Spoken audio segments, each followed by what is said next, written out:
Mientras hablábamos justamente con el concepto que decíamos, el tema de que algunas cosas de la ley, quizás cuando no la entendíamos en la relación de amor, eran un peso, eran una carga. A mí siempre me viene la comprensión del pacto, ¿no? Dice un Dios que dice, colocaré mi ley en tu mente, nos hace entender la ley.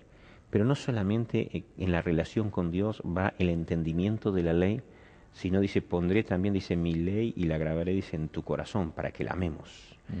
Y eso ahí dice, cuando uno empieza a entender, cierto, que la ley es lo mejor para uno, entonces empieza a amarla. Ujú. Y empieza en ese amor, en esa relación de amor a Dios, uno justamente resalta qué Dios de amor que me ha colocado esa ley como ayo, como protección, ¿cierto? Entonces yo diría, no me sentiría enojado, molesto, porque me impiden andar en contramano. Ujú. Sería una locura, ¿no? Te están protegiendo. Te está protegiendo. Entonces, algunas veces nosotros tenemos ese concepto, ¿no? De decir, bueno, no puedo hacer esto en la ley con Dios, qué lástima, ¿no? Es decir, entender en esa relación de amor, ahí Dios en su amor coloca, ¿cierto? La ley para mi protección, para mi cuidado. Y entonces allí coloca en el día jueves, ¿cierto? Hace un resumencito, un poquitito la ley y el creyente, ¿cierto? Ahora Ujú. ya no más una situación no solamente de comprensión, sino también, dice allí, una relación justamente relacional, vaya la redundancia, y coloca así, digamos, pasos, ¿no? Y dice, el autor dice, entonces, ¿qué quiere decir que estar bajo la condenación? Ya no estamos bajo la condenación de la ley. Dice, estamos en Cristo y gozamos del privilegio de estar bajo la gracia. Y entonces él resalta algo, ¿no? Dice, que ahora dice, podemos obedecer, servir a Cristo sin temor de estar bajo condena, de estar bajo la Claro, condenación. ya me saco la carga, lo que yo interpreto, Ujú, ¿verdad? Ya me saco la carga de tener que guardar la ley para salvarme ujú, y darme cuenta que no alcanzo. Con eso que es lo mínimo, ujú. no me da, No, es no imposible, llego. Entonces llega a ser todo una lucha interna porque yo quiero, pero no puedo. pero puedo. Un poco lo que el Pablo, apóstol Pablo ahí declara en Romanos 7, ¿verdad? o Jesús le dijo a los discípulos, el espíritu quiere, pero Sí, la pero carne es la débil, ¿no? carne es débil, claro. El espíritu está presto, más la carne es débil. Bueno, Ujú, se da esa lucha interna, ¿no es cierto?, entre la naturaleza pecaminosa y la naturaleza de Cristo, que es una lucha que nos acompaña toda la vida ujú. y que, bueno, la idea es ir progresando de tal manera que la naturaleza de Cristo sea la que finalmente gobierne nuestra vida y no la naturaleza pecaminosa que todos traemos a este mundo. La naturaleza de Cristo es algo que recibimos a partir del momento que aceptamos a Cristo. Ujú, Si no, no hay conflicto. Para la que está en el mundo no hay ningún conflicto. claro, Pero de paso, también quiero hacer un distingo entre la libertad, verdadera libertad y el libertinaje, y libertinaje. ¿no? Ese que piensa que puede andar en contramano, ¿no es cierto? Que se siente bien andando en contramano, Total, Dios lo... ese es un concepto de libertinaje, Claro. que es un concepto mal entendido de la ley. No tiene nada que ver con lo que Dios pretende ni el bien de la persona, ¿no? Ujú. Y de hecho, creo que todos somos conscientes que vemos gente que va por la vida andando en contramano, golpeándose una vez tras otra, aparentando, ¿no es cierto?, que te va bien, pero por dentro están destruidos, Siendo obstinados, ¿no? sin ninguna esperanza, sin ningún sentido. Y bueno, es la filosofía del comamos y bebamos que mañana moriremos, Ujú. ¿no? El autor presenta así un llamado allí, si ustedes me acompañan en el día jueves, después de la pregunta, después de los renglones en blanco, un llamado a la experiencia del perdón. Porque él habla aquí, dice, como resultado de ser perdonados por medio de Cristo, nuestra relación con la ley ahora es diferente. Somos llamados a vivir una vida que le agrade. Pablo se refiere a esto como andar en el espíritu. Entonces, a mí me gusta en este sentido decir, el pasar por la experiencia del perdón, ahí me hace el clic.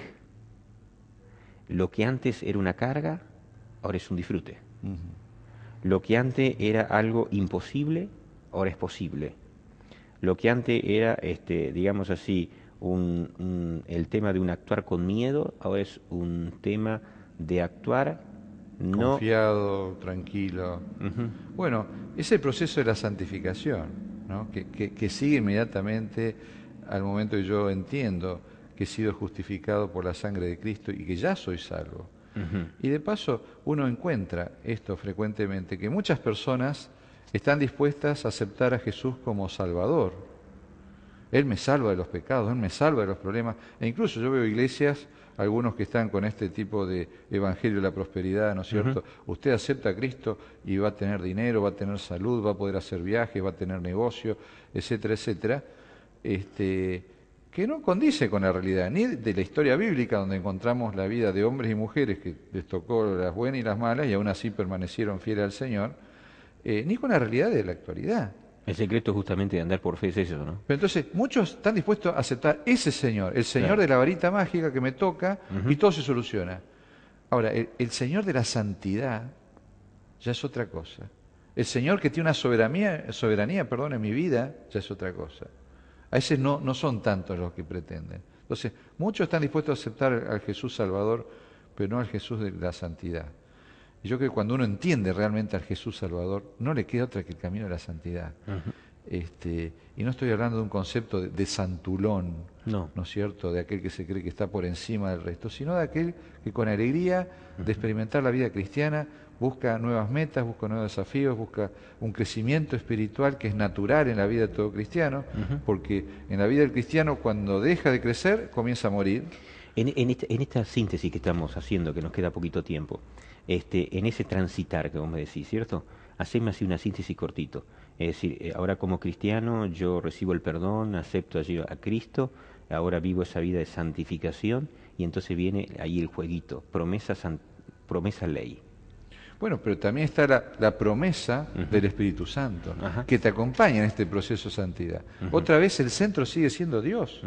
Dios es el que me da la salvación y Dios es el que obra la santidad en mi vida. Es decir, sin ley no hay santidad. No, para nada. Es parte del proceso de la justificación y también de la santidad.